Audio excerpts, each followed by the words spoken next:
నకిలీ మద్యం అక్రమ కేసులో జోగి రమేష్ సోదరులు జైలు నుంచి విడుదలయ్యారు. 2 కేసుల్లో బెయిల్పై బయటకు వచ్చారు. తనను 83 రోజులు అక్రమంగా జైల్లో పెట్టారని జోగి రమేష్ ఆవేదన వ్యక్తం చేశారు. జైల్లో సామాన్య ఖైదీలా ఇబ్బంది పెట్టారన్నారు. ఈ కేసును సిబిఐకి అప్పగించాలని డిమాండ్ చేశారు. నెల్లూరు, మదనపల్లి, విజయవాడ జైళ్ల చుట్టూ తిప్పారన్నారు జోగి రమేష్. నార్కో అనాలిసిస్, లై డిటెక్ట్ టెస్టుకు సిద్ధమని చెప్పానని, అయినా లోకేష్, చంద్రబాబు స్పందించలేదన్నారు. 83 రోజులు అన్యాయంగా అక్రమంగా ఒక అక్రమ కేసు పెట్టి, ఫేక్ కేసు పెట్టి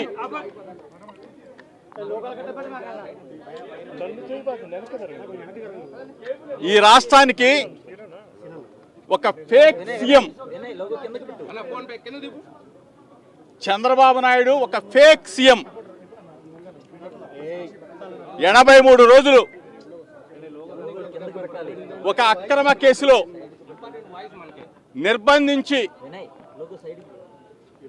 నెల్లూరు, మదనపల్లి, విజయవాడ 3 జైళ్లలో 3 కారాగారాల్లో ఒక సామాన్య ఖైదీలాగా ఎన్ని ఇబ్బందులు పెట్టారో ఈ రాష్ట్ర ప్రజలకు ఒకసారి మీ ద్వారా తెలియజేస్తా ఉన్నా. అక్రమ మద్యం కేసు బనాయించేటప్పుడు చంద్రబాబు నాయుడిని, చంద్రబాబు నాయుడు కుటుంబాన్ని, లోకేష్ కుటుంబానికి నేను ఒక విజ్ఞప్తి చేశా. మీ ద్వారా పదే విజ్ఞప్తి చేశా. సిబిఐ ఎంక్వైరీ కోరుతూ హైకోర్టుని ఆశ్రయించా. హైకోర్టుని ఆశ్రయిస్తే వెంటనే వచ్చి నేను అంతకుముందు కనీసం 10 మీడియా సమావేశాల్లో చెప్పా, చంద్రబాబు నాయుడు, లోకేష్ దమ్ముంటే సిబిఐ ఎంక్వైరీ చేయమని చెప్పా. కాదు, కూడదంటే నార్కో ఎనాలిసిస్ టెస్ట్ కైనా సిద్ధమని చెప్పా, లై డిటెక్టర్ టెస్ట్ కైనా సిద్ధమని చెప్పా. తిరుమల వెంకన్న స్వామి సన్నిధికి వస్తే, నీ భార్యా బిడ్డలతో వస్తే నా కుటుంబ సభ్యులతో వస్తా, ప్రమాణం చేస్తానని చెప్పా. అమ్మ కనకదుర్గమ్మ దగ్గరికి వస్తే ప్రమాణం చేద్దాం రమ్మని చెప్పి అడిగా. ఇవన్నీ కాకపోతే చంద్రబాబు నాయుడు ఇంటికైనా వస్తాను, జోగి రమేష్ తప్పు చేశాడని ఒక మాట చెప్పండి, జోగి రమేష్ తప్పు చేశాడని ఒక మాట చెప్పు,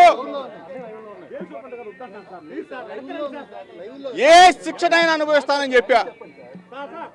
చేతగాని చవట సన్నాసులు ఒక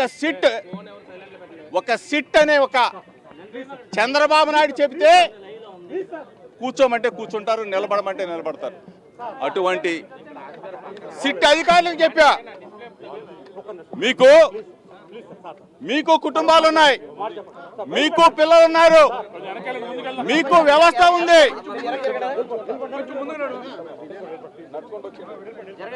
అన్యాయంగా అక్రమంగా కేసులు పెడితే పైన దేవుడు, భగవంతుడు శిక్షిస్తాడని చెప్పా. అయినా సరే రాక్షస ఆనందం కోసం 83 రోజులు అక్రమ కేసు పెట్టి నన్ను, నా సోదరుడిని నిర్బంధించారు. చంద్రబాబు నాయుడు కొడుకు లోకేష్కి చెప్తా ఉన్నా, 3 నెలల పాటు నన్ను జైల్లో పెట్టినంత మాత్రాన మీ ఆనందం, మీ రాక్షస ఆనందం తీరుతుందా అని చెప్పి అడుగుతా ఉన్నా, తీరిందా అని అడుగుతా ఉన్నా. అంటే కేసులు పెడితే వైఎస్ఆర్ కాంగ్రెస్ పార్టీ నాయకులు భయపడతారు, కేసులు పెడితే వైఎస్ఆర్ కాంగ్రెస్ పార్టీని ఇబ్బంది పెట్టాలి అని చెప్పేసి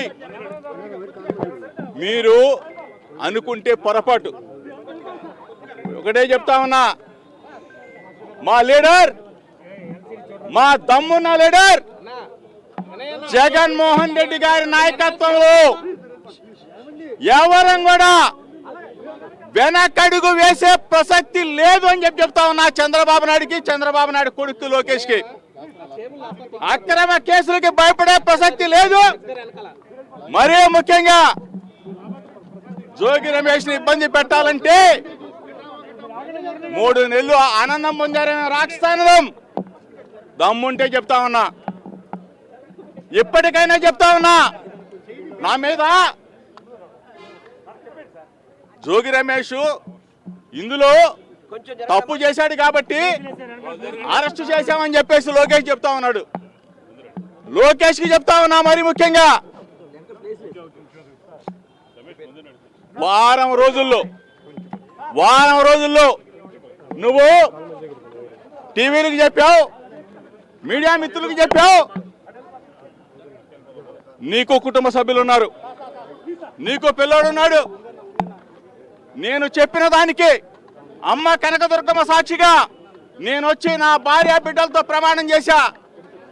నువ్వు చెప్పిన మాటకి, నువ్వు నా గురించి మాట్లాడావు, నువ్వు చెప్పిన దానికి వారం రోజుల్లో అమ్మ కనకదుర్గమ్మ దగ్గరికి ప్రమాణానికి రాగలవా అని చెప్పేసి మీడియా మిత్రుల ద్వారా నేను విజ్ఞప్తి చేస్తా ఉన్నా, సవాల్ చేస్తా ఉన్నా. కేసులతో భయపెట్టలేరు.